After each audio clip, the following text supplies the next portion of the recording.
Abusuapanyin to park so. Abusuapanyin Kofi Wusu begyina adaka nim na wode Bible omo so eye.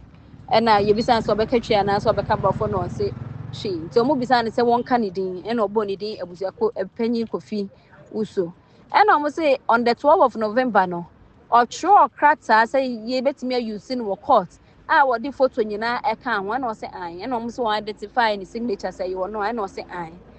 Enti omo bisa no e ho na lawyer Kusi Bear mu no bisa ne say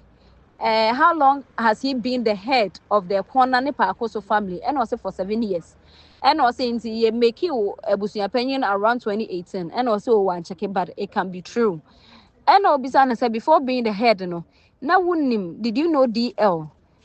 before? And Sunny Bay Abusuapanyin, no. And also I now wouldn't no. And also now we need relationship at the same. And also none mammy a new epenyi enti da bi obekọ bia kwosra ne bia no na da de number e wo ho e no se on kire so ka se amesa ye ne nua penyi a won kire the kind of sister wo ye e no se ne nananom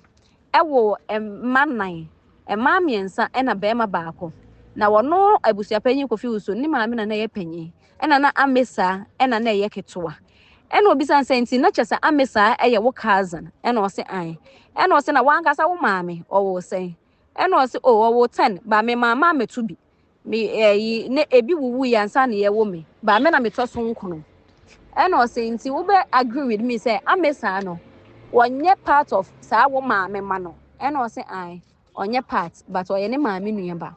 and am say na wo se wo hu DL wa bra na visit amesa sa na wo kan and also I na enye won ko na daddy lumba ewo akakadurefo bi won kaawe ono nso ne fie we abu akwanti da bia wo twem ho a na waba ne ho e na o se wonim se daddy lumba owo ofanimpon amesa enua be ma na o se ai wonim no e na obi san se ne din de sen e na o se ne din de ya opoku e na o se wonim se daddy lumba e wo nuanom e na o se ai wo nuanom mienu e ma mienu e na o se yemo ombo wo mudin e na o se ba ko e de enesi na brempoma afosu e na ba ko e de Faustina afosu. And obisa ne say na say wonim be ya adwene say sa sisters no you closer to daddy lumba chen wo and also yan say ni nua ma ne wo mu ntia ye ya na obe closer to them than him and also okay and also na wo daddy lumba any Akosua Serwaa worry in 1991 no na wo hobby and also there be na wo ni hobby na emom amesa ewu ye no na Akosua Serwaa ba bia wo mo de ne kire ne say daddy lumba ye Akosua Serwaa enie and o ka chen say according to your story no after they married na omo te Ghana and son omo kwa abrochire and o say ai and no bisa say how long o say I don't know and see okay as I don't know and o say na wonim say wo mo mienu nyina na etu kwan ebo mu ekọ Germany ana say wo mo ntem tete and o say onim ho asem and o say aha was onim ho asem because enye woni wo mo and na ete and o say then oba agree with him say you know little about Omawari no and o say I don't know much na me sister bia no wo Germany and na woni daddy lumba ne Akosua Serwaa ete na me mum de minim no and na waka cha ne say I believe say you were the one who instructed with lawyer say wo mun take you testimony and I say I and I say na everything on the statement no e wan kasa wonim de and I say I me bisaye and I kire me enti no minim and I say and you are the one who produce you documents any photos say you see no statements or witness statements anymore and I say I enti o can say yeah wo story ni mu and wo say daddy lumba etna Germany 10 years no na wo yare enti tell us onka from what year to what year and another daddy lumba worry no and wo say enu nso no onim enti osaka say so it is a fact say obi ene ka kire wo and wo say an obi ne ka kire no and like we see bisa ne say who told you and wo say mabusua eni ni nua ba bi a your friend Faustina ene ka kire me and wo say na say wonim say Faustina woni daddy lumba entina Germany da ana Abusuapanyin say eno de wo misa ne ho asem say woni na tena wo Germany da na say won tena wo Germany da and I'll catch on this. I'm telling you for a fact, said DL, not one yare or Germany and San or Bagana. And Abusuapanin Kofi Wusu say, what you share muno. Not just say, a church said that the lumba no yare, and Sanya did not air Bagana. And also wine at the Bagana. And also one no and a buy. And also Abusuapanin. So one rank said to me Bagana there, not just say, now one yare. And also being sick, no, doesn't mean he can't come by himself. Will no bet to me, Abba. And Obisani said, now bet me the main reason why I relocated to Ghana. And I say because of sickness. And I said that the lumba na ne kachre wana. And I said there be ne busuya be ne kachre no. And I said now why na that time no ye Abusuapanin that time no. And na Obisani so one na ye Abusuapanin that time na. And I said there be that time na Abusuapanin fufuro bi ne wo. No Obisani say na say Abusuapanin no wo hemfa. And I say wawu. And some Bisani say, when him here DL relocated back Ghana, or so when him Anna or catch and say, was stating a war. The witness a say, Akosua Serwaa a threatened DL with divorce. Say we relocated to Ghana will be divorced, no, why the cancer as some nature. And then also Abusuapanin say a family member. And Obisan say, na say Abusuapanin no cancer as some no extra or no. Wouldn't him need. And Abusuapanin say, Abusuafo ndo me bebrebe o mu hia meeting no mo ye ya ba wakai ba ko bi e friend ya ba yo anu wawu yi wo kan bi kire no and obisa ne say na ya ba yo anu oye woden and o say o wonim say oye ne busuani oye ne nananom bi emma ne ade abusuani de eso and o say sa ya ba ye ya wo kan ho asemi na one dade lumba and na ete at that time and o say no and o say was she in the same house with DL? No, Abra or Bagana, no, or say no. Or say, well, daddy lumba sister, Anna, or say no. And or say, and yet you believed her, or say yes, I was Jenny. And or saying to ya by your statements, you know, is a and I would Jina so I would a dance here. And or say, Annie, but I know no one, a full front so account. And I'm okay saying, in your story, no. DL got his family to talk to Serwaa to relocate to Ghana. Or say Abusuapanin statement mu that the lumba any abusuafo bi e kasa kire Serwaa say one relocate to Ghana na wakasa abusuafo ni hu bia na or say there be na won ka ho and or say enti once again someone told you this story and awugidi and or say I obi na ka kire no wo mo ye larger family enti obi wo ha we ti asem a we enti asem ni ade enti no normal and obi san say na ya ba ya yi na waka hu bi and omo kan say asem we nso kire wa na o say and she could be a part of it obetimi aye part because abusuan de so enti no nkan the occasion said now I suggest to you there hasn't been any dispute with the couple concerning relocation say and was it not true. And Obisani say, are some of the family members who told you this alive or dead? And was it ebitiase and a binsuewu? And was it did you call any of them to come to witness? And was it I offer for Stina say or yare wa crying to want to member. And was it in your evidence, was it DL was bedridden? Now what's a bedridden? I say, and was it I. Now what yari won't see me and Nancy I this fine I did that the church and spinal cord mu. And was say o catch say no a bedridden for 5 years. Wo bet me aka from which year to which year and was say won't me because I know say it was at that time no but no him say it was at that time na we hear Akosua Serwaa the most. Name mom sa brain Akosua Serwaa amba ehwo and odi share odobroni ehwe no. And was saying, according to you, no, Odobroni and Daddy Lumba, share in 2010. And was saying, and was saying a year then, who ye was say, Daddy Lumba won a chino, and now Okoshu, and now who ye. Oh,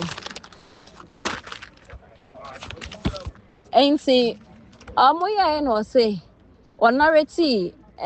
me interview, no, say, Sabrano, or some ma will be say. Uncle Odobroni ho with phone na one ne nkasa na Odobroni ene na nkasa ene ofre wo fa asemi nu a ba akode NS ene asante ene wo mo se Odobroni esu enti no onkasa enti wo de me interview ni be shame say ho na media lady bia oba me ho be ye me interview ebe bisa masema me ka say menya is a media girl no kra wo ha say sie enti no that time no kra no so Serwaa no na wo hu na che after am say ye no wo hu ni bi mto no kra no ka say Serwaa na ni odobroni enti a che no odobroni e kasa no odobroni say wanya wa wo mansia e no say ena obisa ne say no wa ware wo ena o say an enti obisa ne say hwan ne beji aware ne etrinsa ne hwan mo ne conduct ena wo kire no nti ono so say wo baaye esa bebisa daddy lumbe nua Faustina fosu ena Faustina eka say eye no kre na oma ware 2010 nti ho no odi behu say oma ware enti na o say that time no so no de man gina so no na Kofi ho wa Accra okoye no na odobroni nko ne nipa wo fie ho a wo mo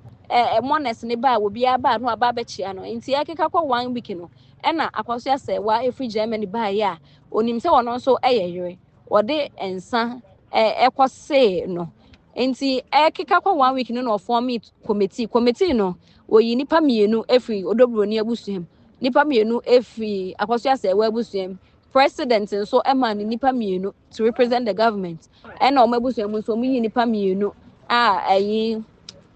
nti no omo kan vigil no ho asem na vigil no no so koye interview o ka say vigil no onim ho asem nti sa vigil no kra de wankobi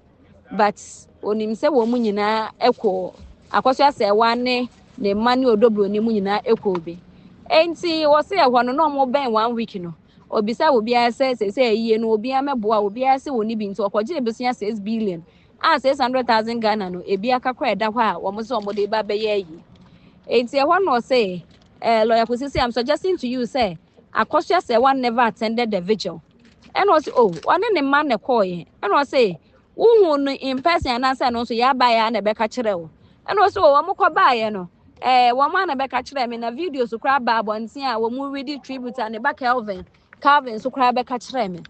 and was saying from our story no odobroni herself told you say wo ma worry and was say there be obisa wo mo kwaji aware and was na so ka kire court say odobroni ene ka kire wansa na akobisa wo mo and was say wodi nkan ne ma no ho asem kire no ansa na wo be ka aware no ho asem a kire and o mo say what bo for CBD na for no daddy lumba sister na and o say and o say for no or any other name and o say di onima ayefosu and o say one my na busuafo a wo mo attend odobroni aware no edin bi wo ha wo de man lawyers ana abusua ne bi and o say wo de ni nyina man lawyers and o say one fa date kra yes e ware odobroni no on family and o say 2010 nko ana 2010 nko 2010 nko ana on de ote na for see and obisa say na for see no adenti na wedding kan mo ni din anche lawyers no and also abusua na so nti bi wo ha na waye and say I can put it to you say ya ba ya no kra na wo kan no non-existent and also want me ntwamtro wo court da and say wo evidence mu say Kwame Wusu a oye Abusuapanin ono eba wedding ni bi and say and say na ante ya nso ehwo no na Abusuapanin aye confused and omo say yenkwafa ne witness statement no embra enti ne witness statement no and omo bubo odi ewom iti akono and the late Atakakra the late Abna Afra ne Yaojima adi people enso and was saying so my question is Mama can no mewu a auntie ya where is auntie ya and was auntie ya na nyo netinti no wonim baby owo and was na yiti akono nso and also wono kwado ba 1 week no omo kire no ye medical doctor omo kire no and was saying say that means you don't know him personally and was no ono ne nkwa na nyina we living most of the life ewo obo asinti ne bi wa wonim and was na say what describe you know as that the lumba brother and I say do you still stay with it and I want no be object say yes say somebody can obi betimi a kire obi say ye ne nua na say bibisa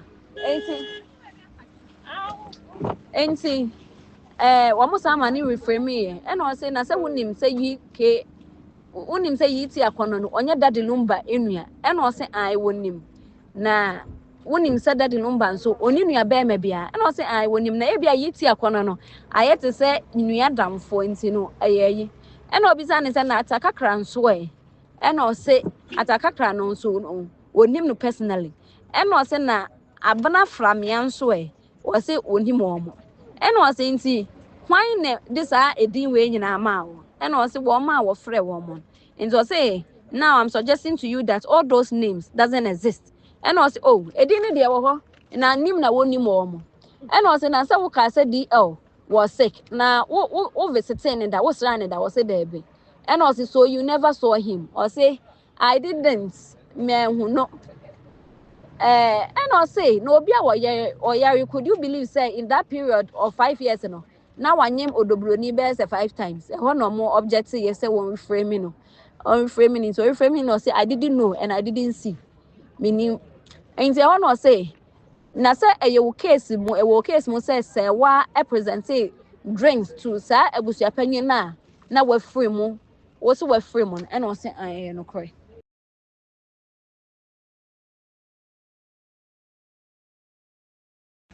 Enti sabe ye kwa Abusuapanin to park so. Abusuapanin Kofi Wusu bejina.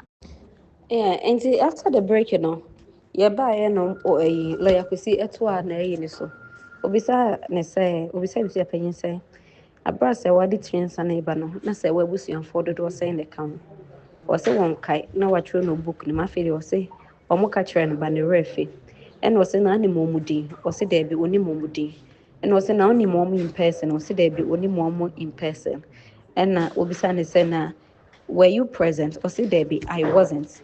And I say, so you agree with me? Will be like a trail. To say them kind, and was saying, I said them kind. I wasn't present, but Abusuapanin and no dikaino. Kwame Wusu, and the catcher. And also Abusuapanin, the bane of woo. The bane, I was saying, in the car was I'm sure. And I say, na wonim da say we go about until say 1 week no me wie Akosua say we free Germany ba ya wo de ense kwa invite ne say ni kuna wu no ho na wo wie na Abusuafo no beka chen say na wonim say Akosua say one da de number agya na o de ne nsa aba and o say nti enye Abusuapanyin kwa me Wusu ne ka kire wo and o say an and o say na enye odobroni nso ne ka kire wo say da bi and na enye da de number nso ne ka kire wo say da bi. And was saying, after the 1 week, and I made that warm master. And was after the 1 week, and I made the dead as no. I'm a coffee or dobroni as you know. And a coffee, I want to judge and say a holiday irrelevant. And was say, and see, you didn't leave evidence of Akosua Serwaa, only any evidence via of Akosua Serwaa intending to divorce. And Omokofa Akosua Serwaa letter na. Ebeto abonse no ebae and almost onka date na e wallet ne so and o boy 4th February 2018 and I say na sa nyama we nyina akọ so after the death of Kwame Wusu and I say and I was looking at the letter no you weren't given any copy of the letter and I say there be name of Wusu in Venetia.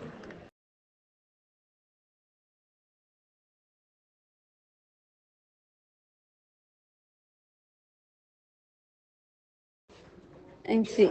Osa ne say, ye ba no lawyer kwesi etwa na ni so. Obisa ne say, obisa Abusuapanyin say, abra say wadi triensa na iba no, na say we abusuanfo dodo say in the count. Looking at the copy no, I just say looking at the letter, I just say would ya ma wo any copy of the letter and I say there be abusuan bi na de kire no. And I say na obusuanfo bia nso any copy. And I was oh be ada de lumba de ma obi nti and possible and was bo nipa kora wo de letter ne man din or so onim nipa kora ne din and I say then I'm suggesting to you someone am manufacture a letter no say mo be presenting report or say there be enya no kora and I say na letter dem say wo mo say after 10 days lumba no be take legal actions against him and I say na wonim says legal actions and after 10 days no mo take against him and I say there be one see BBS and one who BBS. And it was say for the purpose of coming to court to bear witness and your trust and was no no ankasa woji to mu because of say near say what threaten is will be divorce is a word threaten that number so be divorce no and or yari ni nyina nso no say wa magana ha say dent woji die and o say lawyer ni a the den lawyer ampoma boate and nsa shekarata na say no nim no o say de and o say na ehefa na wote abrade eba Ghana no and o say na ono owo boase na wanyini nso chen that lumba na oye adwuma wo AGC since 1976 into ono de na woni and was in a time be na or retire and was in 1999 and also so adwuma wo Antogo West Company wo KMA na on a CEO of the company and was say into na wo here for 2011 and was no CEO e wo Antago and was say so you worked as CEO from 2011 to 2018 and was how they were too much about into one kai date no and was an azana nim said that the number at Accra and was saying you knew kra na nka wono baby na that the number te na wonim and was saying said during that time this will be kwasara na wonim ho asem wan ho and was saying ane wan ho and was saying inti say wa ekwasara na say ne wan ho and was saying I wan ho na imomo ye hwehwemu e ho na edum like that after no more to us. Yeah, and see me patcho yes Serwaa and a lawyer could see say I'm telling you Akosua Serwaa came to Ghana 2011 2012 abubo years ni bi dia and or say no dear na onim ho asem and on bisa ne say na ono akasa amesa ye no kobi and o say ai eye ndo ono na organize ye bibia nti no mu kobi and o say no mu hu that number e wo ho and o say ono na ka kire that number say omra 5 p.m. because oba ntem a obesa ye yie no and o say na wo kai yi akra yi wo mo ye ye and o say there be and o say I told you it was in 2001 and o say yeah ni refi and o say na wo hu Akosua Serwaa wo ho and I say what no di hu no and I wan hu ni bim and I say I tell you every time Serwaa visits no what's one of their matrimonial homes and I say that number the wo fie bebrebe nti no won sheda nim hu asem and I say I am sure DL had properties before in 2001 and see I want also to as say DL e wo fie bebrebe nti no oni mu asem and I say na DL na owejapade in 2001 was DL just what year adwuma or sure say no 2000 owejapade in 2001 because no year adwuma ne ade and I say na wonim say DL na wo properties e wo Germany na wonim anase wonim and also no Germany wo no nko bi but according to sa divorce letter na e ba bonten no e kire say that number e wo fie e wo Germany and also documents when I refer to no also the omodia which is the divorce letter no and also type of properties no then and also I will name the exact types of property and on bizane say na wo Abusuapanin wa ware wan kas wa ware and also and on bizane say na wo year wa hefa and also or Manchester and also na how long has she been there and also almost 2 years and also na since she left no who has been cooking for you why no mu nyina so osidiem and o say the baba ma ba ko ayire the baba ma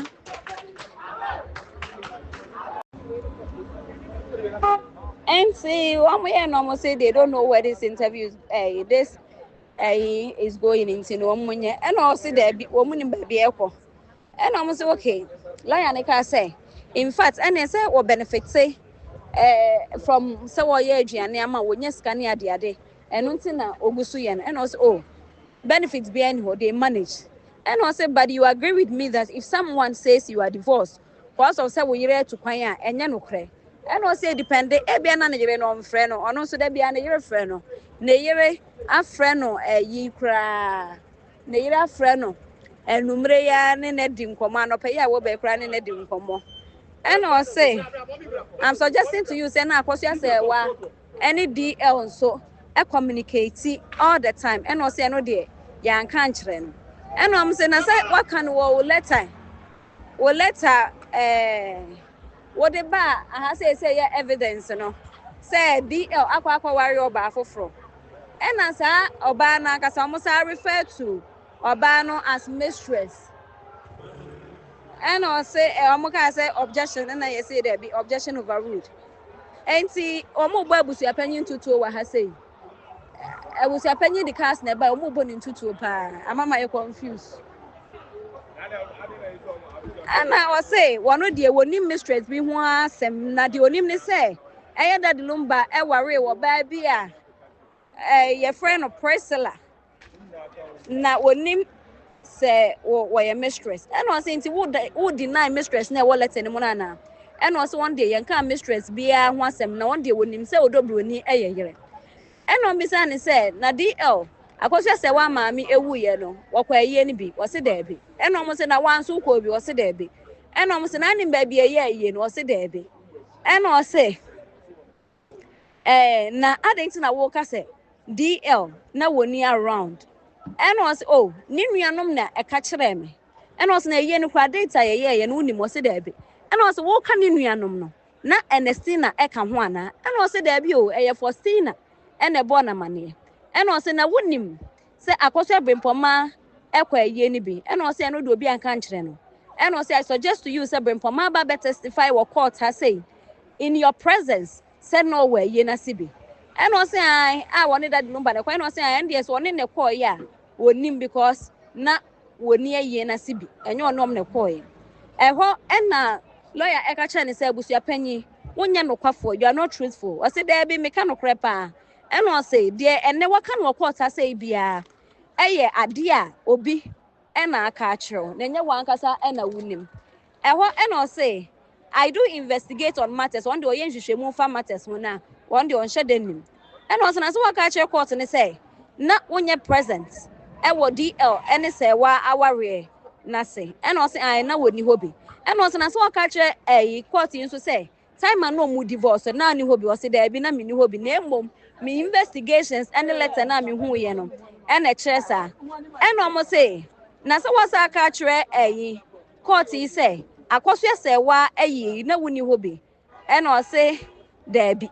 and also na enye wo mo catch wo mo kan san say mo enyina kire no adenti na wunyi bi as witness no mo mra media dan say was o say there be on free wo bia na mo mo share meeting na mo ka kasansem no ho no mo ka say na wan kasa wo letter ya wo de buy say ya dance die krata no Serwaa requested for properties and was see or requested for properties. And one was say, then I'm putting you to use there haven't been any division of the properties. Cause let's say,